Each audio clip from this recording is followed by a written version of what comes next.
protesters are fast-moving. Unlike other big rallies, A bit earlier at about 7 a.m., a group from the Post-typhoon. Welcome to #PH Vote 2013 Rappler. Today on Rappler, the Philippine Foreign Affairs Department hits China's new fishing law in the disputed South China Sea. Senators Marcos and Santiago want an investigation into the allegedly overpriced bunkhouses for typhoon victims. And Filipinos in Thailand are told, avoid red and yellow.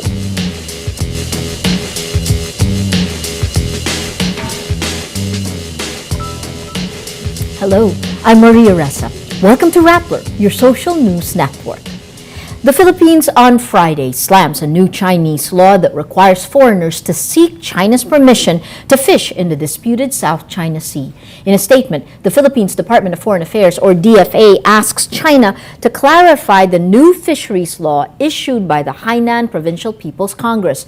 The DFA says it is, quote, gravely concerned by the new regulation. It adds, this development escalates tensions, unnecessarily complicates the situation in the South China Sea, and threatens the peace and stability of the region.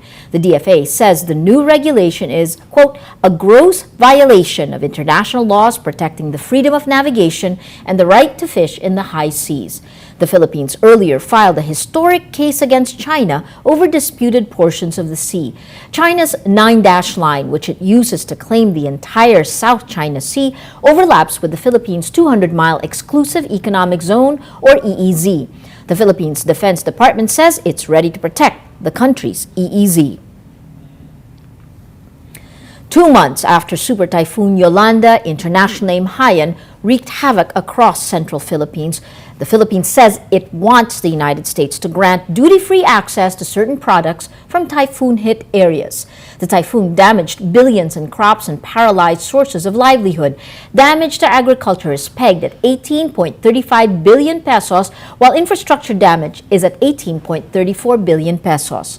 In a conference, Philippine Ambassador to the U.S. Jose Quiteles Jr. says the Philippines is looking at, quote, arrangements that will allow duty-free access for a limited time for selected products coming from affected areas. Quiteles also refers to the United States agreement with Haiti following its earthquake, an earthquake which allowed for duty-free access to the U.S. market for certain Haiti-made products to help boost economic development.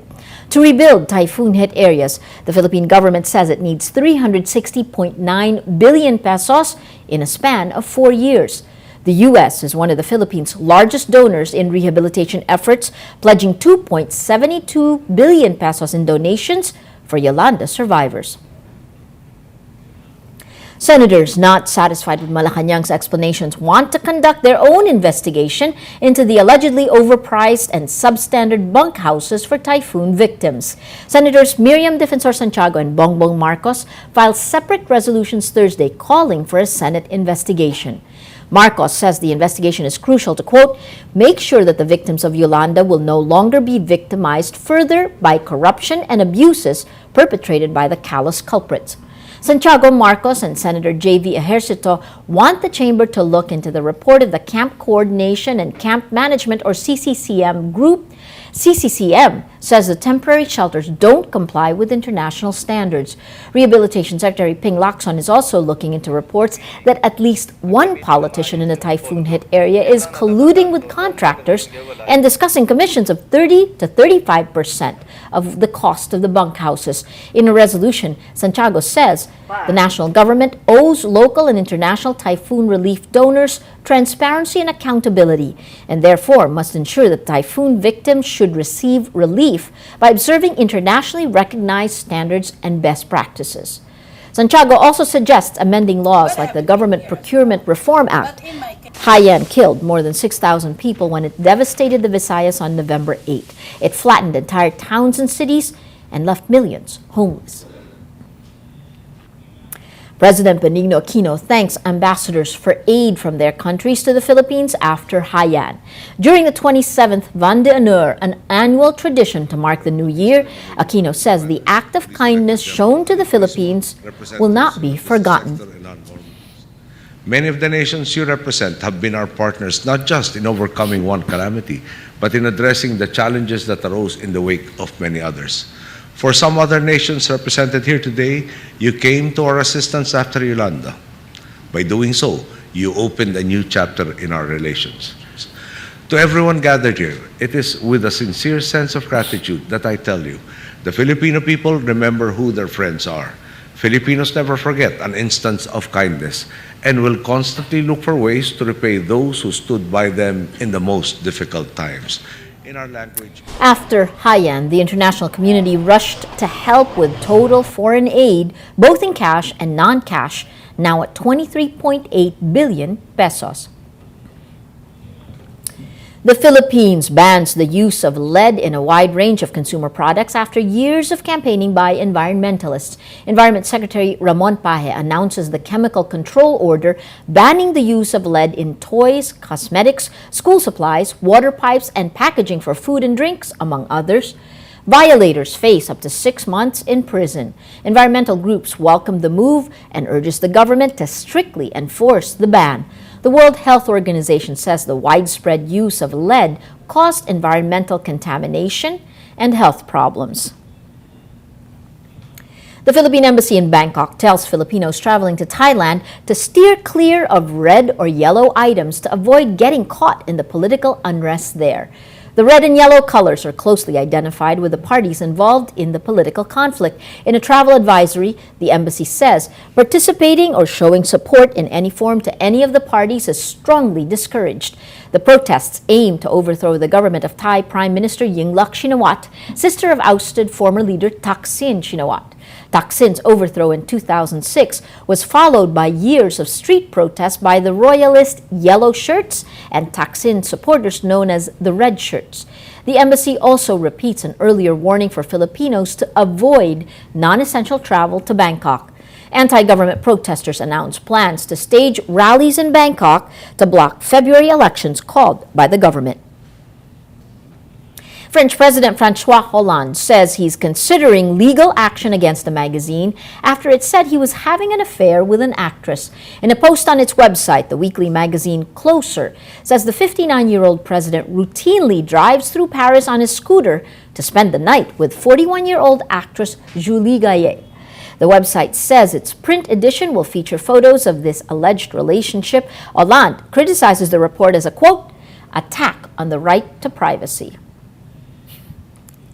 Let's now look at Rappler's Wrap for today, a list of the 10 most important events around the world you shouldn't miss. At number 6, the father of a Pakistani teenager killed after tackling a suicide bomber praises his son for saving his fellow students through his bravery. 15-year-old Aitsis Hassan died in a hospital after stopping the attack at the gates of his school in the northwestern district of Hanggu on Monday. His father, Mujahid Ali Bangash, says, many people are coming to see me, but if they try to express sympathy, I tell them to congratulate me instead on becoming the father of a martyr. The school has around 1,000 students, most of them Shiite, in a district with a history of sectarian violence.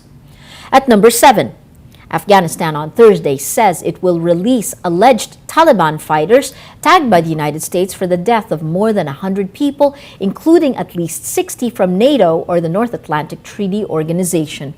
A statement says Afghan President Hamid Karzai orders the Bagram Prison Review Board to free the prisoners, saying there's no evidence against them. U.S. General Joseph Dunford, commander of NATO forces in Afghanistan, earlier objected officially to the release. This will further strain U.S.-Afghan relations as pressure mounts for the two countries to sign the long-delayed bilateral security agreement, allowing some American soldiers to stay in the country after 2014. And at number 8, the killing of beauty queen and soap opera star Monica Spear sparks anger among Venezuelans as pressure mounts for the government to end violence on the country's roads and highways.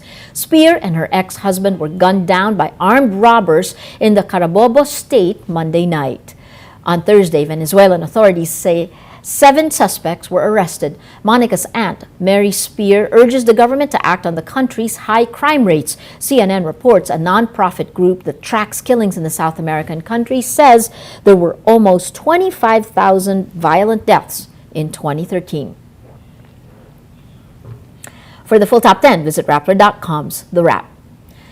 Australia's National Science Agency issues a rare apology to a 7-year-old girl. The reason? For being unable to make her a fire-breathing dragon. Sophie wrote to the Commonwealth Scientific and Industrial Research Organization, or CSIRO, politely asking whether they could make her a pet dragon. In her letter, Sophie promised to feed her pet raw fish and play with it when she wasn't at school. Her request gets an unusual apology from the 87-year-old institution. In its blog post last week, the group says, "Our work has never ventured into dragons of the mythical fire-breathing variety, and for this, Australia, we are sorry." But on Friday, scientists say Sophie is in for a surprise. In a new post, the organization says an electric blue and gray dragon named Toothless was 3D printed out of titanium and is now on its way to Sophie. Every story on Rappler has a mood meter, which gives you 8 emotions to choose from. Click how you feel and your vote comes down to the mood navigator in the middle of the front page. That crowdsources the mood of the day. It also gives you the top 10 stories that have affected our viewers and our readers the most emotionally. These 10 stories have gotten the most number of votes on their mood meter. If you take a look today, today is the last day of this event in Las Vegas that Michael Josh is covering, CSIS. Samsung Galaxy S5 coming in April may feature eye scanner. It makes it to the top 10 at 65% happy. We have the story that's gotten the most number of votes is still part of the PDAF. Shameless for Jinggoy to give PDAF to Manila. Trillanes, 83% angry. That read, bringing out the mood of the day. Today, most people are angry. Well, that is Rappler's newscast for today, Friday, January 10th, 2014. Visit Rappler.com and watch our newscast Monday to Friday. Tell us how you feel on our mood meter and help us crowdsource the mood of the day. I'm Maria Ressa.